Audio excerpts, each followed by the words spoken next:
Welcome to Tailor Made Chaos. On this podcast, we'll bring you some of the highest flyers and most interesting people in and around the fitness industry.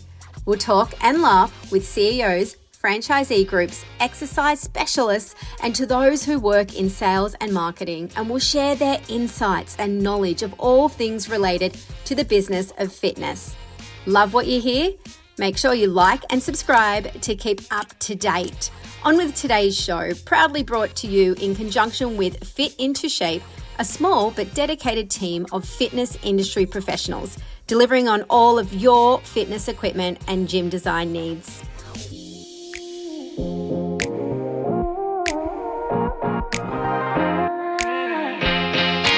3, 2, 1. In a rare form of professionalism, I'm going to start this podcast with a statistic. So in 2020, it was estimated 4.35 million women used gyms in Australia and fitness facilities. In comparison, only about 3.5 million men. Very interesting stat. But further to that, back in 2016, the Australian Bureau of Statistics reported that 77% of women in Australia would become mothers. What does this mean? I mean, basically what it means is 3.35 million mothers in Australia, or 42.7% of the general population, personal trainers, potential clientele of our industry, are not taught how to train mothers properly. Pretty interesting statistics. So today, I have the privilege to sit down and talk with someone who wants to change that. And at the forefront of this burgeoning development, today I have the pleasure of introducing Jen Dugard. Did I say that right? You did. Well, pressure off. Name, introduction, and statistic. So, Jen, welcome to the show. Thank you for having me. And thank you for coming to me. Yeah. Those of you who are on video, we're in the beautiful Currumbin Valley in very south Queensland, nearly New South Wales, but still very proudly Queensland. The border, like the top of the trees over there is basically. Ah, wonderful. Well, as long as we're in Queensland territory, I'm happy. So Jen, we'll talk a lot more about your mission a bit later on. But for anyone who doesn't know, just tell us a little bit about yourself. A little bit about it. So I actually grew up in the UK. Okay. So I moved to Australia when I was 18. I finished school over there, and convinced my parents that I was going to go to Australia for a year and then come home, which clearly I didn't. I had my heart set actually on working in the film industry. So I actually spent 5 years working on film sets, like in, All Saints, Always Greener, and then some movies and things like that. And throughout that journey, I started going to a gym. So I was original member of Fitness First Bond Platinum when it was very first built, and it's actually closed down now. But I started going up to that gym, also started doing a Fitness First boot camp down on Coogee Beach, and thought, maybe I could do this. I had a background in competitive gymnastics, coaching gymnastics in the UK, and my personal trainer became my mentor. So I got into the film industry when back in the days where you could do your Cert 3, and then your Cert 4 you would do while you were already training clients. So that was back in 2006. Then I had a baby a few years later, in 2008. You are racing through all this. When I say tell me a bit about yourself, who is Jen Dugard? Hi. She's a very energetic woman who is passionate about our industry. Yeah. Yeah. So Jen, you said you grew up in the UK. I did. Are you Australian though, who grew up in the UK? You No. hide your British It's UK got accent Some very, people very pick well. it up, and it always throws me every time. But no, I grew up in a place called Stoke-on-Trent, which is halfway between Manchester and Birmingham. Very working class city. Yep. Lots of coal mining. Royal Dalton Pottery was all founded there, and I just basically couldn't wait to get out. So I was either going to go down to London or Manchester or somewhere where there was back then a film and TV hub. Yep. Or I came to Australia when I was about 13 for the first time. I actually have family in Australia. Got it. And I kind of was, if I'm going to move to London, I may as well move to Australia. That was in my brain. I wouldn't see my family all the time, so I'll just move to the other side of the world. So I did that at my first opportunity. I was also avoiding going to uni. Okay. So as a kid, were you a sporty type kid? Yeah, Or did you find sports later? no, I did competitive gymnastics from being about 4 or 5, so very individualized sports. Yep. Not a team sports player, have no hand-eye coordination, cannot play tennis, cannot do any of that. I used to love netball and things because I used to get to run around, but I definitely wasn't the best on the team. Yeah. But the gymnastics is where I kind of grew up in the gym, morning, night, weekends. And then when I stopped actually competing, I moved into gymnastics coaching younger girls. So I was doing that from about 15, 16. Oh, wow. Yeah. And you said you were avoiding uni. If you in a sliding doors moment and you went to uni, what would it have been? Oh, I probably would have gone down the film and TV road, which wouldn't have been far off what I wanted to do. Okay. In the UK, you do A levels as your last 2 years, and you only choose 4 subjects. So I chose psychology, or maybe it's 3 subjects: psychology, business studies, and media, film and TV. Yep. So I don't know. There's a few things that kind of align. Yeah. So film and TV seems to be obviously an underwriting sort of Yeah. passion here, Yeah. and obviously from our off-screen conversation, you said your husband works in that. Yeah, he does. Did you meet him here in Australia? Yeah, so actually I did get into film and TV when I first Yeah. came to Australia. I was a camera assistant and did like clapper loading, focus pulling. Yep. And he's in lighting. So our first interaction was on a dock in Sydney somewhere. I needed power to set up the camera equipment, and I asked him for the power. Yeah, yeah. And he's still in the industry, and yeah, clearly I'm not. No. Yep. So how do you get into how do you wake up one day and go, I'm going to get into the film and Into film and production? TV. Yeah. Oh, I wanted to be an actress when I was younger. I loved like dancing. I was never particularly good, I don't think. I was the dancer that needed 7 hours to pick up the choreography that it took somebody else 7 minutes, but I somehow managed to get by. Did enjoy acting. Again, I don't think I was that good. As I've gotten older, I think, presenting is more my thing, being myself and educating people, and I'm super comfortable educating on cameras and things like that. But I followed that for some time, and then it wasn't until I landed here in Australia that my uncle used to work on Better Homes and Gardens many years ago. Yep. So I was like, I just want to be on a film set. Spent hours and hours working for free on that film set. Then went over to All Saints because I had a neighbor that worked on All Saints, and then ended up in the camera department. So yeah, Yep. that's how I ended up there. Yeah. So I suppose early on, I guess you had that tenacity to do whatever it took to I follow knew what they wanted to absolutely. do. Yeah, there's a book called The Production Book. And, you think about sales, and I used to like go through that book. And then the film industry, you don't go into a job interview and someone hires you. It's who who you've managed to convince to let you either onto the set as for free or to eventually get paid. And I used to sit down with that book and call director of photographies, which are the people, and then focus pullers when I was not a focus puller. And because it's that chain of that person employs that person. And I got really frustrated in the end because a lot of the time it's who knows who's hiring their friend. Doesn't matter if you're better at the job or they are, you don't get hired. But I definitely sat down for like hours on end. I'd send email after email, make phone call after phone call to try and get onto the sets and do the job that I wanted to do. Yeah, wow.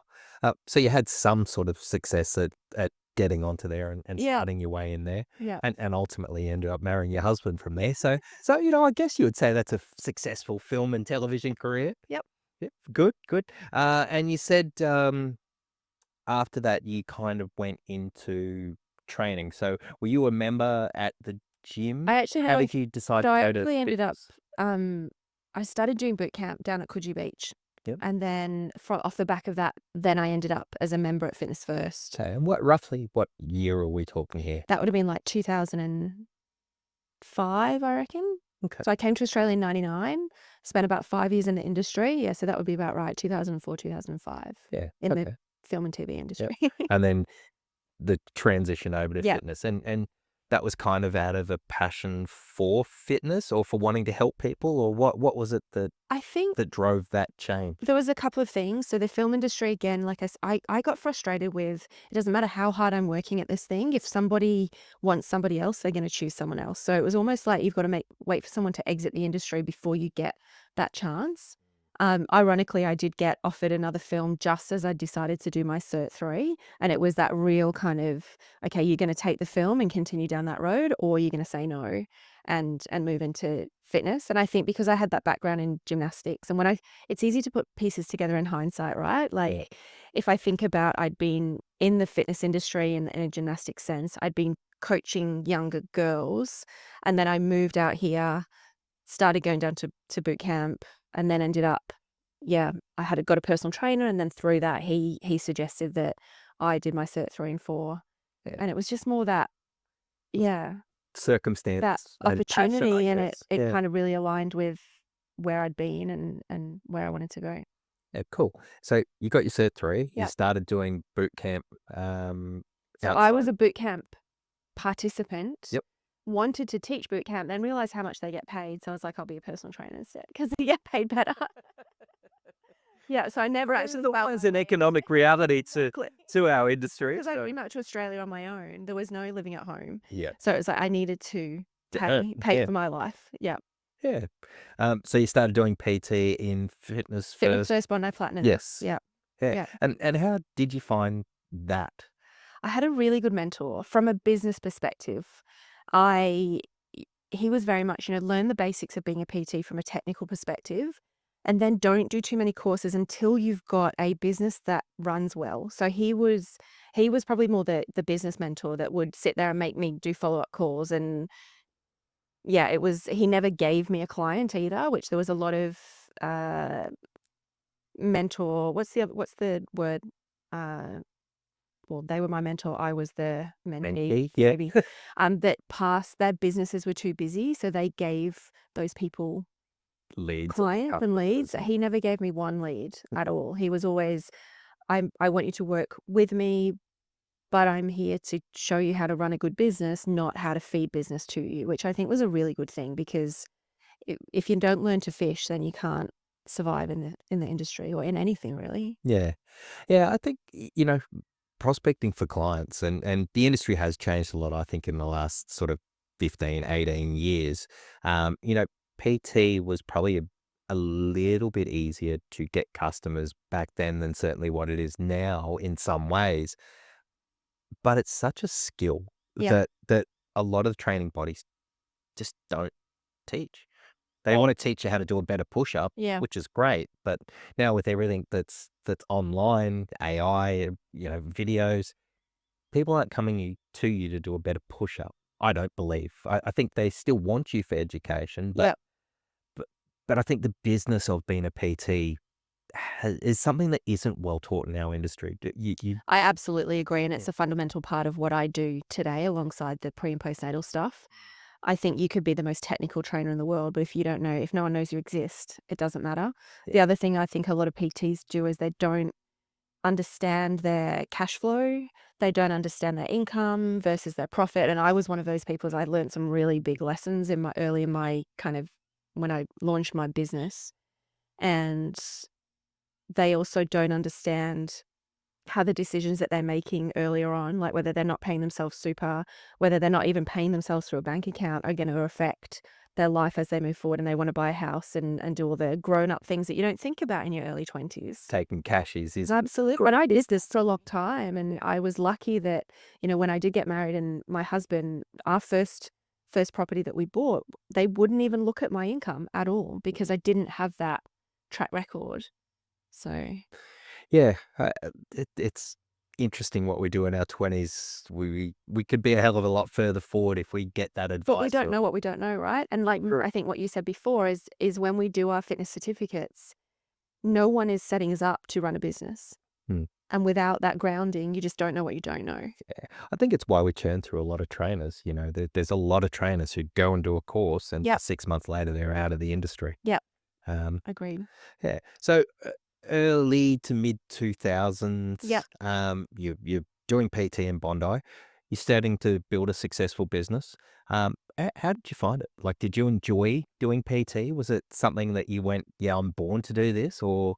Yeah, I really did enjoy it, and I enjoyed the connection side, and understanding people, and you've got to build a relationship with someone before they choose to buy from you.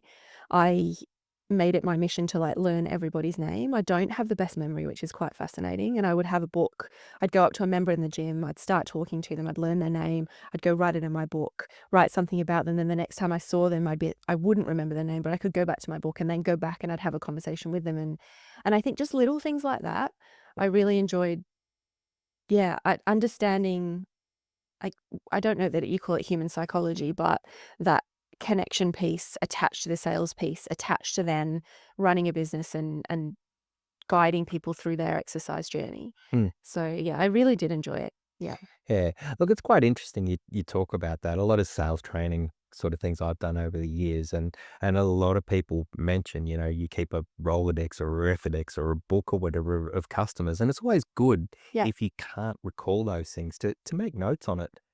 There's no harm in prompting your memory before you reconnect with that. Hairdressers have been doing it for years. Like, how do you think they come in and they say, "How's your holiday?" It's not because they remember. They've made notes the last time that you were in. Mm. Yeah.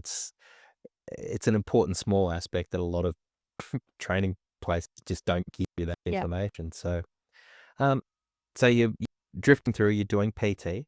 What was the next step? The next step was having a baby. That's a pretty major step. Yeah, so I was doing it early morning, going home for a nap, training in the afternoon, doing the evening PT. I did that for a couple of years and then I got married during that. I think it was 2007, I should know that. And then my son was born in 2008. So I kept working at Fitness First until 2 weeks before he was born. He came 2 weeks early, so I should have had a month off. I had 2 weeks off. And yeah, like my journey into motherhood was, I'm going to say, quite an easy one first time around. And we can talk about second time if you want to. Sure. But I was 27. The birth experience it wasn't the most straightforward birth, but it wasn't, the worst experience either. And I found that transition into, motherhood quite easy. I had a child that slept, which I think makes a massive difference. In fact, I know it makes a massive difference because I had a second experience. So he would, yeah, go to sleep, and I kind of find myself going, okay, at the 3-month mark, what am I going to do? Yeah. I always knew that I wanted to. When I went in to be a PT, I didn't mention my dad filled us with business books like your Dennis Wheatley, John DeMartini, like Jim Rohn, all that kind of. There was always some kind of CD back then, or tape, whatever, going on in the car. So, getting into the fitness industry, I knew I always wanted to build a business and I knew I wanted to specialize in something. But until Marley was born, I didn't know what that was or how I was going to go about doing that. Mm. So that obviously brought about some changes and some thoughts. Yeah. And as we touched on very briefly about the motherhood journey, was it at that point that it kind of clicked something in your head around, hey, what do mums Yeah. do post-pregnancy? Absolutely. And I think I had no idea what I was doing in terms of my own body. What I did have was the knowledge to know that I wanted to move my body again, and the knowledge or the ability to have a support system around me, or even use the Fitness First crèche to take my child and I would go and exercise. Now, the exercise I was doing, I'll say straight away, was probably not the right exercise to be doing, but from a mental health perspective and a physical well-being perspective, I knew that I wanted to exercise again. But I also saw other women around me either not manage to get there in the first place or have no clue what to do once they did get there. Yeah, I mean, it's quite interesting. Probably the last 10 years, we've seen a lot of gyms shift away from having, crèches or It was a childline. COVID thing, a lot of it. Yeah, I think it was part of it. I think there was a shift before that though as well, because a lot of the industry has changed from being what I'd refer to as ma and pa or independent operators, and it has become more and more business. And a lot of businesses look at the raw numbers on a creche and go, it's not a profit center, it's not making Yeah. for us. My gyms, I always had a Yeah. crash in. It was a big part of what we believe was a community. And I know there are still plenty of gyms that do have it. But generally speaking, so many operators have moved away from that, which must be something you find infuriating. I think it varies. And I think, at the end of the day, what I do know is that having a childcare service is an expense to the business. Like when I did launch my business, I had on-site nannies that came and looked after the children. If I had not paid for them, I would have made a lot more money. Yeah. And it was always a big expense that my accountant was always like, do you need this? And I was very vet on the fact that I did. But there are other brands out there who have creches, but I get, like you said, is it a financially viable model? Mm. I don't know. There's a lot more gyms now, I think, have like the kids pop-up corner where, the parents will put their child in there, but there's actually no childcare happening. It's more on the gym floor and the children are welcome. And I don't find it infuriating. I find it like, how do we look after women? How do we make exercise accessible with or without a creche facility in there? Because the other side of it is, we don't want providers going under and not being able to provide the service that they're providing. Yeah, true. I If mean, they can't manage that. well, and it is a sad reality of business. Yeah. Whilst we're in an industry where we naturally want to help people and improve their lives, Yeah. there still is the flip side, as it has to be profitable. Yeah, absolutely. So motherhood. Yes. Marley's come along. You're back working in the gym. What I didn't go progressed back from into there? the gym. Okay. So at that point, I launched what was called Body Beyond Baby. So that was my group fitness business. So you started it. Started so it you when were he was training, 3 months old. but you started the business. Yeah, so I left fitness first when I had him and decided to launch this business. And my initial thoughts were, I can take my baby with me and it'll be amazing. And I learned probably on day 2 that I was not going to take my baby with me. Some people do, and it works really well. It wasn't for me. So my number one business goal then was, I'm going to put Marley into family daycare 2 days a week. Yep. And I want it to not cost our family anything. I do, since then, it's like, the cost of putting a child in daycare is not the mother's responsibility. It's a couple's cost. And I think that can be a barrier to entry for women getting into the industry sometimes as trainers, because they're like, if I put my child in daycare, then my income is it's costing my family money. Whereas it's a very short-sighted way of viewing things that I think we need to move past from a family responsibility perspective. Dad, if there is a dad, was part of that situation. So the childcare cost is a joint cost, not her cost. But yeah, so Marley was in family daycare a couple of days a week, and I started with, a small group of mums. Initially, we had no childcare, and then I was like, no, I want those mums to experience what I was experiencing when I put my child into the creche at Fitness First. Yep. And so then it became a very integral part of the business. So where did you start the business? Centennial Park. Okay, so it was an In the park. outdoor. Yeah, outdoor from the get-go. Fantastic. Yeah. So how do you look after kids outdoors safely? In the early days, I don't think we did do it very safely. We had one nanny to like 10 children, and then very quickly it was like, this is not. And I looked into all the guidelines and all that kind of thing. We did have really good systems I'm not going to say by the end, probably like a couple of years in, where all of the babies that were moving had to either be in a playpen or strapped into their pram. We had sign-in boards. We had like a big folder of information about each child. You keep them away from water. You don't set up near water. No car. I mean, in Centennial Park, there are cars going around the outside, but I guess you have more than one nanny. So 2 nannies as soon as you have more than 4 to 5 children. Yep. And we also made it though, so it was still mum's responsibility. Like, we were far enough away for the child not to be, there is my mum, I want to be with them, but close enough that it's just a phone call and mum is right there. Yeah. So it was, really, I guess, balancing that. And So starting a business, you hadn't operated a business outside of being a studio. Yep. How did those steps sort of come about? Like, you just went, bugger it, I'm doing this. Was there a business plan that you wrote? Like, did you just leap into it? I feel like there might have been a business plan, Yeah. but I don't know that I followed it. And I probably wouldn't do a business plan these days, or like a very quick one-pager, or like, let's work out the numbers first. Yep. I did not work out the numbers. I knew earlier on, as soon as I decided that I wanted to work in the mum space, I knew that I wanted to be the go-to trainer for mums. Yep. So it was very much about carving out a niche. I was on top of like trying to get into the newspaper, trying to write articles for things, all of that straight away. I was on top of how does my brand be the brand that everyone in the eastern suburbs, or at least in that, Bondi, Centennial Park, Bondi Junction kind of area, Randwick, be the brand that if someone is a mum and they're looking for training, they know about my business and they, it's an automatic. And back then though, now there's like 1 million mums and bubs group training businesses. I think there was 2 other ones, and I was determined to be bigger, Cool. better, more well known than both of those. And I would spend, time in Centennial Park, like flyering. We still get trainers to do it today. It's one of the best, yes, we talk about social media marketing and everything, but if you can get known in your community, I had my car branded. I would give talks at the local library or early childhood center. I would do absolutely anything so that there was that layering effect of a mum would automatically look for our business or know of her business, of my business, when she wanted to move. So it feels like a kind of a culmination of that.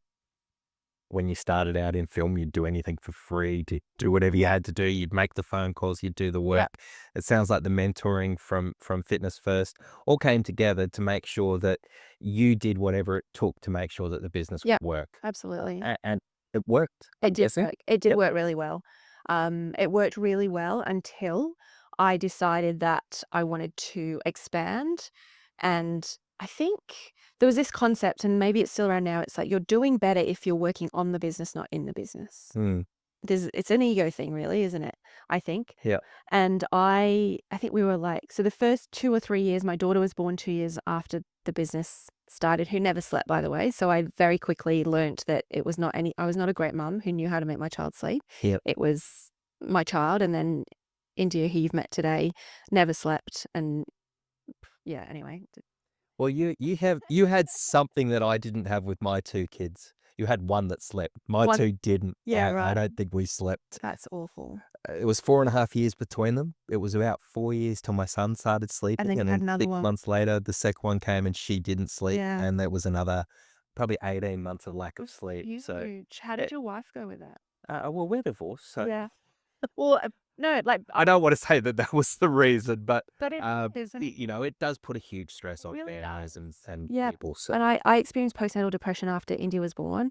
And Ben and I actually separated for 3 years. We signed divorce papers and then we've ended up obviously back together. Okay. But I do think that there's this, it's one of the many things that women are not, or couples are not educated in, is your relationship is going to change.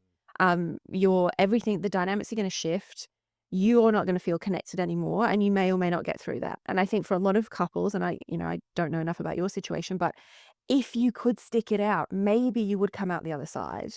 If we were more educated about the fact that you're going to be like you're going to live a parallel life for a while.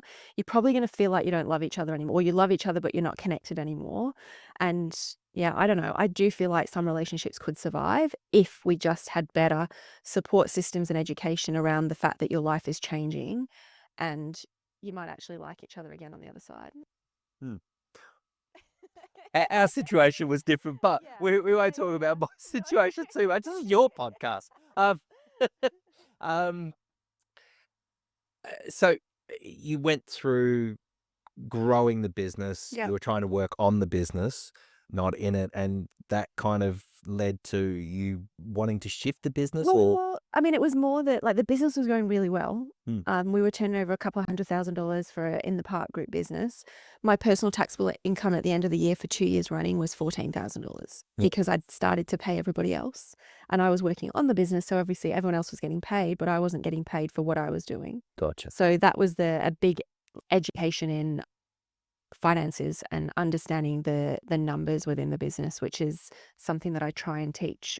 LPAYG's that hidden little thing in there that Oh, it was people just- really forget about. Well, it was just everything. Yeah. Yeah. Yeah. So what happened from there? You So sold the business? I sold that in 2018. So I was in Centennial Park for a good 10 years. I started to, throughout that period, go, well, I want to expand this. We launched the 2 or 3 locations. They were never as good as the Centennial Park one. And my thought process was, I want to reach more women. How do I do that? So if I wasn't going to grow the business from a licensing or franchising or expanding perspective, I then decided I could teach trainers and work with trainers. So I wrote a pre and postnatal certification, which still gets delivered today. It's called Safe Return to Exercise. So that was delivered for the first time in 2016. It's been delivered across Australia, New Zealand, Singapore, Taiwan. We've just launched with a partnership in Pakistan. And yeah, so that's developed a lot over the last. And how is that delivered? Like, how was it delivered and how is it delivered Yeah, now? so originally I was traveling around the country, like state by state, doing that probably about once a month, once every couple of months. COVID hit, and I brought the whole thing into some courses are virtual so that everyone can join, and then I do travel by invitation. So last week I was at Belgravia in Sydney doing a specific course for them.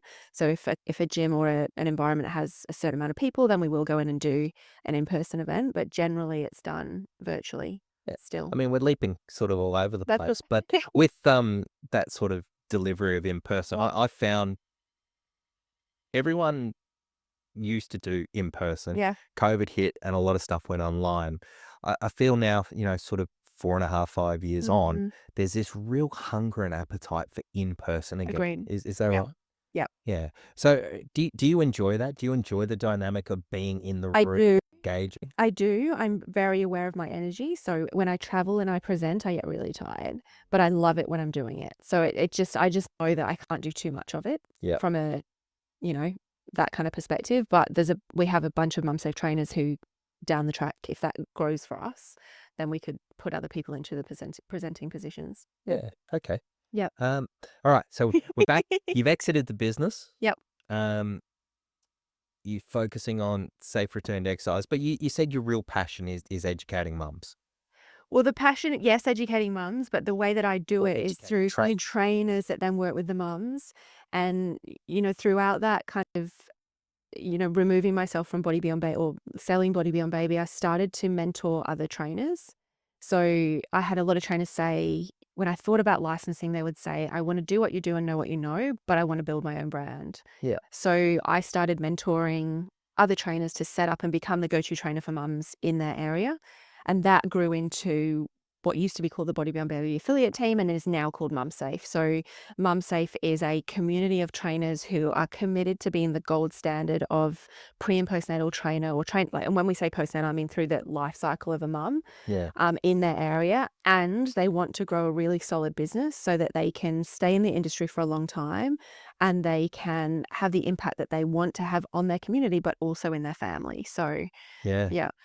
So, I mean, if we go right back to the start, I did that introduction around the statistic, Yeah. and it works out that it's about 3.35 million potential mums Yep. that could be for personal training or group fitness instructors, opportunities.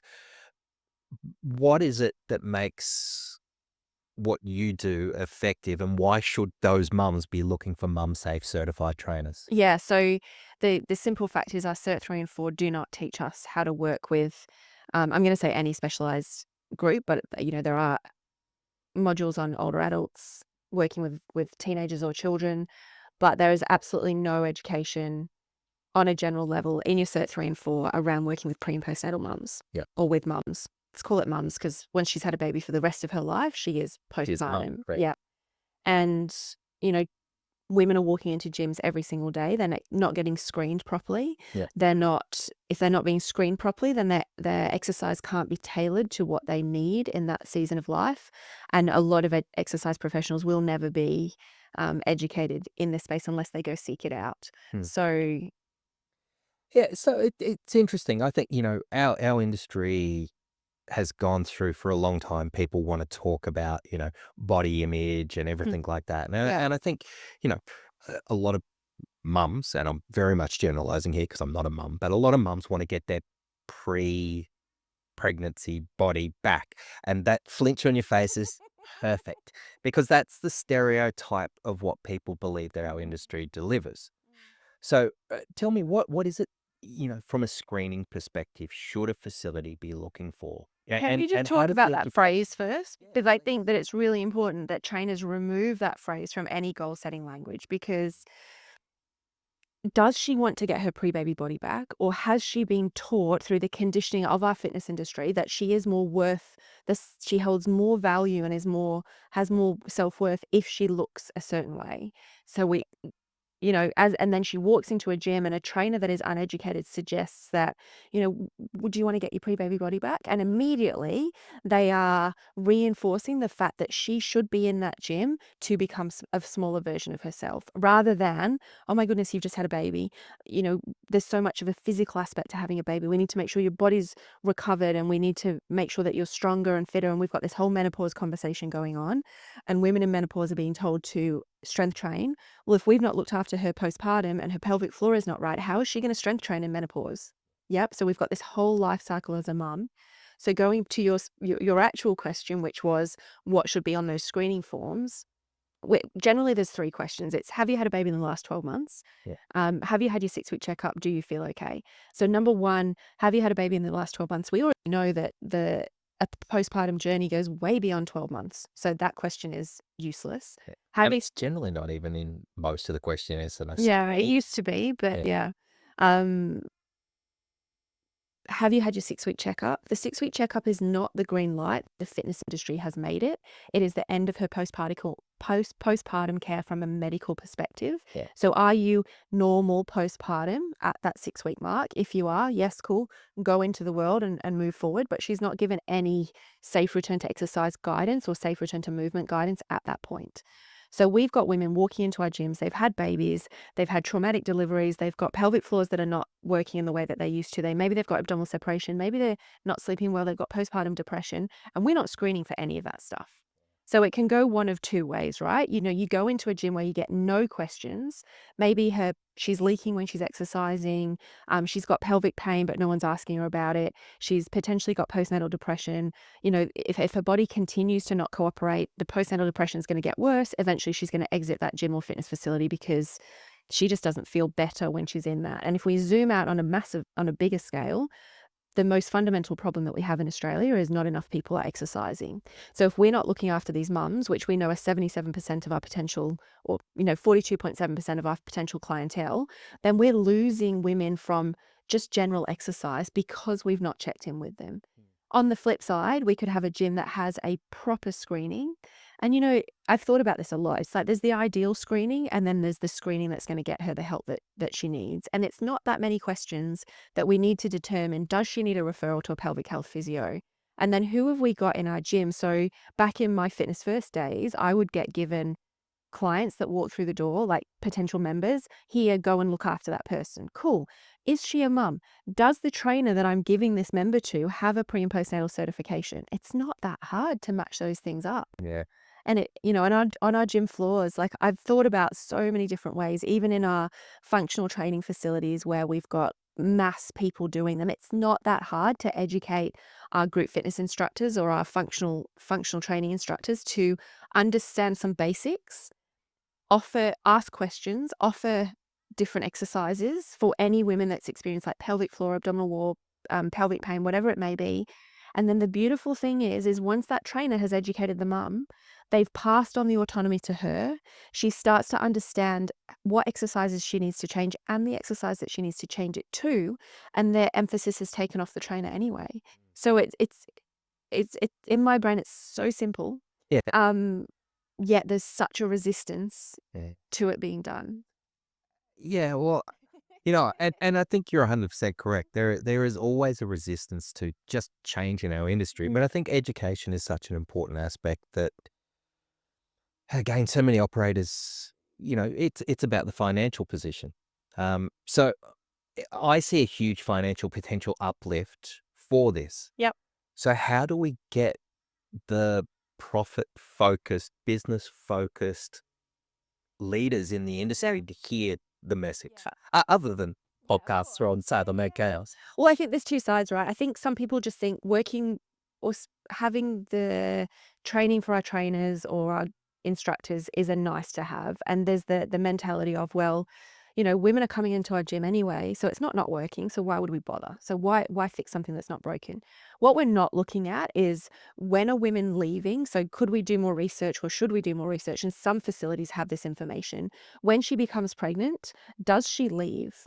If that woman leaves, like let's say she is pregnant, she can no longer do the group fitness class that she's doing for whatever reason. And there are operators, and I won't name names, who, it's when you become pregnant, you can't do that class.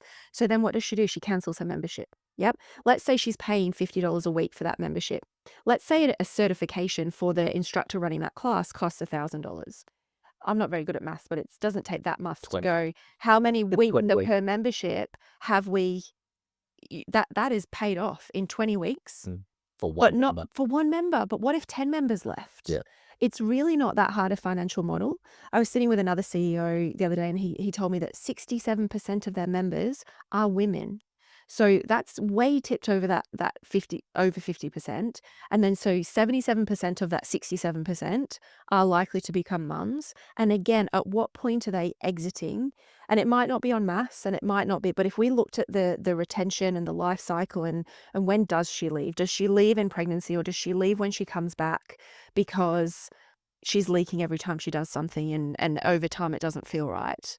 And I think that's the hard one to capture, but I don't think it's hard to model it out, even if it's just via imagination. We can do it on a piece of paper, right? Like, 77% of that 67%, if you lose 50% of them, or even 30% of them, like if you were retaining those members instead of having to market, which your marketing is probably your biggest expense, but actually it's not. The fact that you're not retaining them is your biggest expense, because then your marketing would go down.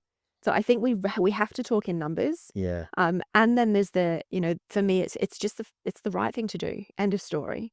To look after the people that you're bringing into the gym. So are we petitioning people like Oz Active Industry? Sorry. Yeah, I was Was active, yeah. Yeah, around mandating some of this with the training bodies. Is this something that what is our solution? What is this like? Big question to fall on one person's shoulder. No, and I sit on the board of Oz Active, right? So and I always have to zoom out, because if I had my way, every trainer that trained a mum would need a pre and post sales certification. Problem with that is, again, we just don't have enough of our population exercising. So if we put too many barriers up, then we actually we do the opposite of what we're trying to do. We're trying to get more mums, more women, more Australians moving more often. The phrase, interestingly, that Ozactive put at the end is safely and effectively. So if we're not exercising, say, like teaching our trainers and adding those things in, then we're not fulfilling the safely and effectively part of that. More Australians moving more often, safely and effectively. So are there any training bodies that have taken on your program that implement that as part of their training? Not on a long-term scale yet. I've been having lots and lots of positive conversations, and I will call out Belgravia, that I was down in Sydney last week delivering to them, and Stephen, who I met at Beyond Active last year, has a vision of how to bring things into the council-run facilities, which is City of Sydney, where hopefully that plays out. But I talk about a mum safe policy. Like, it's not hard for us to change your pre-exercise screening, educate your trainers, make sure mums are on the right pathway, and that you have that mum safe policy embedded into your fitness facility. Like, you take your BFTs or your F45s, we could create a training Bible that literally has every adaptation for your specific way that you do things. But are we lobbying people? We had all of our mum safe trainers, which are independent operators, small. A lot of them were operating out of parks, halls, but we actually sent out emails to all of our local MPs, and we've had some local MPs come and actually do their training sessions. So, we always hit this from different angles. So I'm at the events talking to the brands. My trainers are in their communities educating mums on the ground, because the other side of it is, if mums are demanding these things, then trainers or gyms start responding to them. Then you zoom out even further, you've got Medicare, you've got health funds. Like, there's so many different. I was even thinking about Ramsay Healthcare. What if every mum was given education in her antenatal classes, and again at that postpartum, she goes through some postpartum education. So there's private operators, there's government, there's Ozactive, who are fighting their own battle around. We contribute towards the Ozactive goal to get more Australians moving more safely and effectively by saying, well, we're focusing on this segment of the market and getting more mums moving safely and effectively. So yeah, it's a big segment of the market, and as an operator, hands together. I don't know what I'm trying to say, but, kudos to Belgravia as a group. Absolutely. And I think, it's forward thinking from them, but it's also fiscally probably a great decision. Like, honestly, if I could sit down with every single person and put the numbers on a page, what the problem is the operators see the number to get the training done in the first place. They see the investment, but we all know we should be talking in return on investment, not only cost, Correct. right? Yes, So not let's cost, it's forget the ROI upfront over a cost, period. but look at what that trajectory is as we move forward. Yeah. Yeah. Um, so what's the message you'd hope to get out, from this? How do we get people to get in touch about, you know, making themselves safe return to exercise and mum safe? Yeah. I think, come and have a conversation about how simple it could be for you, and your facility, and how there's actually a huge opportunity right now to be that leader from a big brand perspective that is going, you know what, we are going to become mum safe. We are going to make sure all of our trainers know how to look, or we're going to make sure that our members know which specific classes to go to that are able to look after. We are going to change our onboarding. And I've thought about this, from a digital AI perspective. It's not hard, again, to put those questions in there to make sure the right information's spit out, to make sure you've got the right referral pathways in the community. And then I want to say zoom out, but if we just look at the everyday PT, like if you're training women in your business, you are training mums. And it's funny, I commented, and I shouldn't have commented on not shouldn't have done. I don't normally, because I don't like to poke the bear, but there was a local facility, and it said, we're advertising to mums, we're running these classes. And I just commented and said, can you tell me what pre and postnatal certifications your staff hold? And the response back was, we're not running pre and postnatal classes. Sorry if there was any misunderstanding. And it's like, if you are advertising to mums, you are working with pre and postnatal clients. And, from our RTO level to our any ongoing education, a pre and postnatal certificate really, and I hate the word should, but should be something that you aim to get, even if it's from that, now I'm educated and I know the right people to refer to. I don't know. Like, I always say you don't know what you don't know, but I think there's enough noise in this space for us to be kind of moving past that and going, every single person working in the fitness industry that is working with a woman in some way, shape, or form needs to level up their responsibility to being part of the solution and not continuing to be part of the problem. There's a lot of work to do, Glenn. There is a lot of work to do. I need like $1 million. And yeah, so if someone wants to come and invest and grow the capability of Mum Safe, that would be pretty fucking cool. Well, maybe that's a good punchline to finish on. But, I